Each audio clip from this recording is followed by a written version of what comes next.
Hello ji, welcome back to my channel. I am Sneha, NGR and biology hub. So ये video उन लोगों के लिए बहुत हेल्पफुल है जो कि नीट 2026 एग्जाम में अपीयर होने वाले हैं। सो हमको पता है कि अभी हम लोगों के पास अप्रोक्सीमेटली 6 मंथ का टाइम है नीट एग्जाम में अपीयर होने से पहले। तो ये 6 महीने का टाइम बहुत इम्पोर्टेंट है, क्योंकि इस 6 मंथ के टाइम पीरियड में जैसे मान लो कोई बच्चा है जो 2 साल से बहुत कंसिस्टेंसी के साथ पढ़ाई कर रहा है, रिवीजन कर रहा है, और उसने इन 6 महीनों में आकर के ढील दे दी तो उसकी रैंक बहुत कम हो जानी है। ठीक है, वही अगर कोई बच्चा है जो कि बहुत लाइटली ले रहा है पहले 1-1.5 साल से, एंड देन वो 6 मंथ में आकर के अपना पूरा जोर लगा देता है, तो वही उसके सिलेक्शन के चांसेस बढ़ जाते हैं, उसकी रैंक बहुत ज़्यादा इम्प्रूव हो जाएगी। तो ये 6 महीने का टाइम पीरियड बहुत इम्पॉर्टेंट है। ठीक है, वैसे तो जब जागो तभी सवेरा, लेकिन ऐसा नहीं है कि तुम नीट के एग्जाम के सुबह जाग रहे हो और तभी सवेरा नहीं होगा फिर। तो हम यहाँ पे बात करेंगे क्लास 12th स्टूडेंट्स की और जो ड्रॉपर्स है उनकी। सो फर्स्टली हम लोग समझते हैं कि नीट की डिमांड क्या है। हमको पता है नीट का पूरा आउटलाइन कि 200 क्वेश्चंस होते हैं, जिनके अंदर 180 क्वेश्चंस कंपलसरी होते हैं और आपको 180 मिनट्स के अंदर उनको अटेम्प्ट करना होता है। 720 मार्क्स का पेपर होता है। और आपको पता है कि आजकल जो कंपटीशन है वो बहुत ज़्यादा बढ़ चुका है, हद से ज़्यादा बढ़ चुका है। अगर इजी पेपर आया तो हमने देखा है कि मोर देन 10 स्टूडेंट्स जो है उनको 720 मार्क्स भी अचीव हुए हैं। तो कंपटीशन बहुत ज़्यादा है। नाउ नीट में आपको करना क्या है? सबसे पहली चीज़ है कि आप जितने क्वेश्चन प्रैक्टिस कर सकते हैं उतने क्वेश्चन कीजिए। और आपको सॉरी, बहुत सारे लोग अभी अलग अलग वीडियोस में बोल रहे होंगे क्वेश्चन प्रैक्टिस। अगर आप जहाँ पे कई कोचिंग आते हैं वहाँ आपको बताया जा रहा होगा क्वेश्चन प्रैक्टिस। जी हाँ, ये इतना इम्पॉर्टेंट है क्वेश्चन प्रैक्टिस करना। हम लोग क्या करते हैं, हम लोग एक चैप्टर पढ़ा है, बायो का पढ़ लिया, केमिस्ट्री का पढ़ लिया, फिजिक्स का पढ़ लिया, उनके कॉन्सेप्ट्स याद कर लिए हमने, उनके कॉन्सेप्ट्स अच्छे से समझ लिए हमने, देन हम क्वेश्चन प्रैक्टिस नहीं करते हैं। अब मान लो एनसीईआरटी की कोई लाइन है जो कि तुमको पता है कि हाँ ये लाइन है, किडनी एक्सक्रीटरी ऑर्गन है। ठीक है, एनसीईआरटी की कोई भी लाइन है। अब वो क्वेश्चन कई तरीके से घुमा के आ सकता है, फिल इन द ब्लैंक्स में आ सकता है, नॉर्मल पूछा जा सकता है, इनमें से कौन सा स्टेटमेंट ट्रू है फॉल्स है ये पूछा जा सकता है, करेक्ट इनकरेक्ट पूछा जा सकता है। क्वेश्चन कई तरीके से बन सकते हैं। तो तुम जब क्वेश्चन की बार बार प्रैक्टिस करोगे तब तुम्हें आइडिया होगा। मानो तुम्हारे पास कोई ऐसा क्वेश्चन आ गया जिसके बारे में तुम्हें ज्यादा पता नहीं है, तुमको उसका एग्जैक्ट आंसर नहीं पता, बट तुम एलिमिनेट करके कि हाँ ये पूछा है तो ये तो नहीं हो सकता है, एलिमिनेट करके भी तुम अपना आंसर ढूंढ सकते हो। ये चीजें कब आएंगी? जब हम बार बार प्रैक्टिस करेंगे। तो क्वेश्चन प्रैक्टिस करना बहुत जरूरी है। ठीक है, नेक्स्ट है कि आपके पास 180 मिनट्स है, आपको 180 क्वेश्चन सॉल्व करने हैं। तो time management is the key. ठीक है, नीट के लिए टाइम मैनेजमेंट बहुत जरूरी है और बहुत से बच्चे यही मिस कर देते हैं। बच्चे सोचते हैं कि हाँ हम बहुत अच्छे से पढ़ाई कर लेते हैं, हमने बहुत अच्छे से सारा सिलेबस कवर किया हुआ है, बट वो टाइम मैनेजमेंट स्ट्रेटेजीज भूल जाते हैं। जैसे कि मान लो मेरे पास फिजिक्स का कोई क्वेश्चन आया है जो कि पूरे पेपर का बहुत टफ क्वेश्चन है, बट एक बच्चा वो सोचेगा कि उसने अगर उस चैप्टर में मान लो इलेक्ट्रोस्टैटिक से आ गया और वो बहुत टफ क्वेश्चन है और उसने इलेक्ट्रोस्टैटिक को पढ़ने में 1 महीना लगाया है, तो वो क्या सोचेगा कि इस चैप्टर को पढ़ने में मैंने 1 महीना लगाया है, मैं पूरी चीज साल लगा दूंगा इस क्वेश्चन को तो सॉल्व करूंगा, और वो अपने 10 से 15 मिनट उसी क्वेश्चन में लगा दे रहा है, उसका आंसर निकला और पता चले वो आंसर भी सही नहीं है। तो आपको वहां पर स्मार्टली काम करना पड़ेगा। इसीलिए नीट में स्मार्ट वर्क और हार्ड वर्क दोनों की जरूरत होती है। तो आपको टाइम मैनेजमेंट बहुत ज़रूरी है कि आपको 180 मिनट्स है, 180 क्वेश्चन से आपका जो भी पोर्शन स्ट्रॉन्ग है, किसी का फिजिक्स, किसी का केमिस्ट्री, किसी का बायो, तो कि कहाँ से मैं टाइम सेव करूँ और कहाँ मैं टाइम लगाऊँ। जिन लोगों का बायो स्ट्रॉन्ग हो तो वो कोशिश करें कि बहुत जल्दी अपने बायो के क्वेश्चंस को ख़त्म करें और फिर वो अपना बचा हुआ टाइम फिजिक्स और केमिस्ट्री में दें। ठीक है। सो टाइम मैनेजमेंट बहुत ज़रूरी है। तो नीट के लिए आपको रिवीजन भी ज़रूरी है और टाइम मैनेजमेंट भी ज़रूरी है। नाउ हम बात करते हैं क्लास 12 स्टूडेंट्स की, जो कि अभी बोर्ड भी देंगे और नीट 2026 में भी अपीयर होने वाले हैं।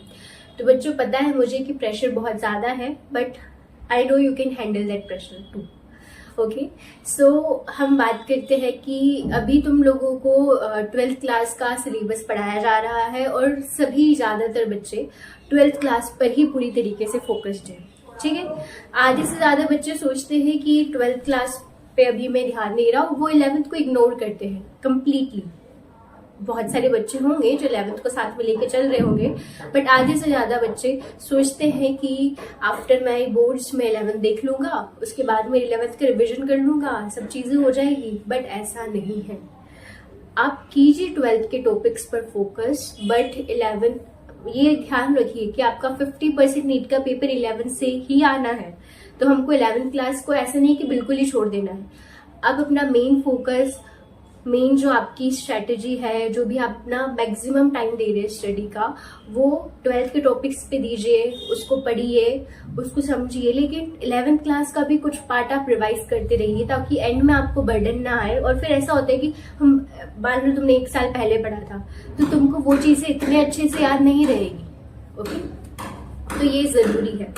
नाउ नेक्स्ट चीज है 12th क्लास स्टूडेंट्स के लिए कि आपको क्वेश्चन प्रैक्टिस, एमसीक्यू प्रैक्टिस, और ये 12th क्लास क्वेश्चन स्टूडेंट्स के लिए ही नहीं, सभी के लिए है कि आपको एमसीक्यू प्रैक्टिस करते रहनी है। क्योंकि 12th में मुझे पता है बोर्ड्स में आपको लिखना होता है लॉन्ग फॉर्म में आंसर, तो स्टूडेंट सोचते हैं कि हम बाद में प्रैक्टिस कर लेंगे, बट आपको एमसीक्यू प्रैक्टिस करते रहनी है। आपकी जो भी डीपीपी है, प्रैक्टिस शीट्स, आप उनको सॉल्व करते रहिए, क्योंकि एमसीक्यू और लॉन्ग फॉर्म आंसर में डिफरेंस होता है, आपको भी पता है ये चीज। ठीक है, तो और नेक्स्ट चीज है कि आप अपना एक डेली टारगेट सेट कीजिए। ये बहुत इंपॉर्टेंट है। ये चाहे ड्रॉपर्स हो, चाहे क्लास 12 के स्टूडेंट्स हो, सभी के लिए जरूरी है कि आप अपना एक डेली टारगेट सेट करो। क्योंकि जब आप अपना डेली टारगेट सेट करोगे, तो अपन जैसे उठे हैं सुबह, हमको पता नहीं क्या करना है, कोई टाइमिंग नहीं है, हम कभी भी उठ रहे हैं, देन चलो ठीक है खाना खा लेते हैं, ब्रेकफास्ट कर लेते हैं, देन थोड़ा पढ़ लेते हैं, देन थोड़ा वहां चले जाते हैं, कुछ भी गोल सेट नहीं है, तो बहुत रैंडम होता है। वही अगर आप एक रात पहले ही या पढ़ने के थोड़े टाइम पहले अगर आप पूरे दिन का एक टारगेट बना लेते हो कि मुझे ये चीज कंप्लीट करनी है, बायो का ये चैप्टर खत्म करना है, फिजिक्स में ये टॉपिक कंप्लीट करने हैं, केमिस्ट्री में ये टॉपिक कंप्लीट करने हैं, या फिर इस चीज का रिवीजन करना है, तो आपके ब्रेन को एक कंटिन्यूअसली सिग्नल मिलता रहता है कि मुझे ये चीज करनी है। देन जो हमारा पूरा दिन का प्लानिंग वो इस हिसाब से होता है कि हमको अभी ठीक है, अच्छा मुझे अभी, आपको कंटिन्यूअसली स्ट्रेस होता है और वो थोड़ा स्ट्रेस जरूरी है, नहीं तो हम फिर कुछ करते ही नहीं है। ठीक है, हम अगर कहीं बाहर भी जा रहे हैं तो हमको कंटिन्यूअसली माइंड में चलता रहता है, अरे मेरे अभी इतने टॉपिक्स बचे, अभी तो इतना टाइम हो गया है और मेरे इतने सारे टॉपिक्स बाकी है। तो भले ही आपका पूरा कंप्लीट जो है वो टिक ना हो टारगेट्स पे, कंप्लीट आपका टारगेट ना हो एक दिन का, बट आप देखेंगे कि कुछ से बहुत ज्यादा आप अचीव कर चुके होंगे।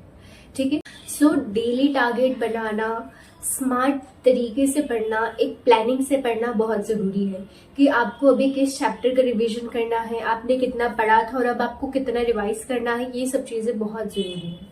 ओके, नाउ हम बात करते हैं ड्रॉपर स्टूडेंट्स के बारे में। तो जो आपके जो भी ड्रॉपर स्टूडेंट्स हो, पहली चीज तो मैं बोलना चाहूंगी, स्टे पॉजिटिव। अगर आपने ये ईयर ड्रॉप किया है तो डेफिनेटली अगर आप मेहनत करेंगे तो आप आपकी करियर का कुछ अलग ही पाथवे बनाएंगे, एक ह्यूज सक्सेस आप गेन करेंगे। ओके, नाउ ड्रॉपर स्टूडेंट्स के लिए मैं कहना चाहूंगी, या हर स्टूडेंट के लिए मैं कहना चाहूंगी, discipline is the key. I know motivation जरूरी होता है, बट मोटिवेशन से क्या होता है कि अगर आपने जैसे एक कोई स्ट्रेटेजी वीडियो देख ली या कोई एक मोटिवेशन वीडियो देख ली कि नीट नहीं कर पाए तो ये क्या होगा, वो क्या होगा, नीट हो गया तो उसके बाद क्या होगा, ऐसी कुछ वीडियो देख ली आपने, देन यू गेट मोटिवेटेड और आपने 1 दिन 2 दिन बहुत अच्छे से पढ़ाई की, एंड देन जैसे जैसे आपका मोटिवेशन कम होता जाएगा वैसे वैसे आप पढ़ाई करना कम कर दोगे। देन फिर 5-6 दिन के बाद वापस आप कोई मोटिवेशन वीडियो देखोगे, एंड देन अगेन। इससे आपकी कंसिस्टेंसी नहीं बनेगी। ठीक है, आपको बहुत कंसिस्टेंटली और डिसिप्लिन तरीके से पढ़ाई करनी है। ये बहुत ज़रूरी है नीट के सिलेक्शन के लिए। ये ही डिसाइडिंग फैक्टर होता है, क्योंकि पढ़ाई बहुत सारे लाखों बच्चे कर रहे हैं, कोचिंग ज्वाइन की हुई है सभी ने। तो डिफरेंस क्या होता है, जो 1 लाख बच्चों का 30,000 बच्चों का सिलेक्शन होता है और जो इतने सारे रह जाते हैं, this is the difference and this is the deciding factor, discipline and consistency. देखो, अगर आप रैंडम 12 घंटे जो है वो एक दिन में मोटिवेशनल वीडियो देख के पढ़ रहे हैं एंड देन दूसरे दिन आप कुछ नहीं कर रहे हैं, तीसरे दिन आप कुछ नहीं कर रहे हैं, तो उससे कुछ नहीं होने जाना है। इससे बेटर है कि आप रोज 6 घंटे की प्रोडक्टिव स्टडी करें। ओके, सो मैं यही कहना चाहूंगी कि डिसिप्लिन फॉरमोस्ट है और डिसिप्लिन रह के आप पढ़ाई कीजिए। ठीक है, नेक्स्ट वही है कि आप अपना रिवीजन जो है वो, मतलब जो भी पढ़ रहे हैं आप 11th 12th का कंटेंट आपने पढ़ा, मैंने बायो का ये टॉपिक सेलेक्ट किया है, केमिस्ट्री का ये, फिजिक्स का ये पढ़ के देन आप मंथली वीकली आप रिवाइज कीजिए चीज़ों को, क्वेश्चन प्रैक्टिस कीजिए। मैं तो बायो में ऐसा करती थी कि मैंने पढ़ा अपना सारा जो भी चैप्टर है वो फिनिश किया, देन आफ्टर जब भी मैं नेक्स्ट जो टॉपिक लेने वाली हूँ या वही कंटिन्यू अगर मैं कर रही हूँ, तो उसके पहले, क्योंकि ऐसा होता है कि अपन 7 आवर्स के अंदर, देन 1 डे, देन 1 वीक, ऐसे जब आप रिवाइज करते हो तो आपके माइंड में फिट होती जाती है चीज़ें, न्यूरल पाथवे स्ट्रॉन्ग होते जाते हैं। तो जस्ट आफ्टर कि मैं जब भी नेक्स्ट मेरा सेशन ले रही हूँ बायो का, तो जनरली नेक्स्ट डे तो मैं उसको रिवाइज करती थी। ठीक है, कि पहले जो पढ़ा है वो, कि इसके बाद ये होता है, ये होता है, वो रिवाइज करने के बाद मैं अपना नेक्स्ट चालू करती थी। तो ये बहुत ज़रूरी है। आप फिजिक्स में भी आप पहले कंसेप्ट फॉर्मूलाज रिवाइज कर सकते हो, केमिस्ट्री में भी आप ऐसा कर सकते हो। अगर आपको मंथली रिवाइज करना है, वीकली रिवाइज करना है, तो आपकी जो प्रैक्टिस शीट्स होती है, जो मॉक टेस्ट होते हैं, आप उनके थ्रू रिविजन कर सकते हो। ठीक है, आपको रिविजन मस्ट है, रिविजन करना ही है। ठीक है, ये बहुत इंपॉर्टेंट है। उसके अलावा अब मैं ऐसा नहीं बोलूंगी कि बायो या फिजिक्स या केमिस्ट्री के कुछ इंपॉर्टेंट टॉपिक्स ले लो, कुछ इंपॉर्टेंट चैप्टर्स ले लो, क्योंकि अभी हमने देखा है कि किसी भी क्वेश्चन, कहीं से भी कुछ तो भी क्वेश्चन आ जा रहा है। कोई बहुत इंपॉर्टेंट वेटेज का चैप्टर है, उसमें से 1-2 क्वेश्चन आ रहे हैं, और कोई लो वेटेज का चैप्टर है, उसमें से बहुत सारे क्वेश्चन आ रहे हैं। तो सबसे पहले तो आप जो ऑफिशियल एनटीए ने सिलेबस निकाला है उसके थ्रू तैयारी कीजिए। एंड नेक्स्ट, अगर हम बायो की बात करें तो बायो के हर चैप्टर की एनसीईआरटी लाइन बाय लाइन आपको याद होनी चाहिए। चाहे कोई चैप्टर हाई वेटेड चैप्टर से कम आ रहे हैं, लो वेटेड चैप्टर से ज्यादा आ रहे हैं, बट आ तो एनसीईआरटी के अंदर से ही रहे हैं। कुछ क्वेश्चन होते हैं जो बाहर से आते हैं, कुछ, बट आपके 95-98% जो क्वेश्चन है वो आ एनसीईआरटी से ही रहे हैं।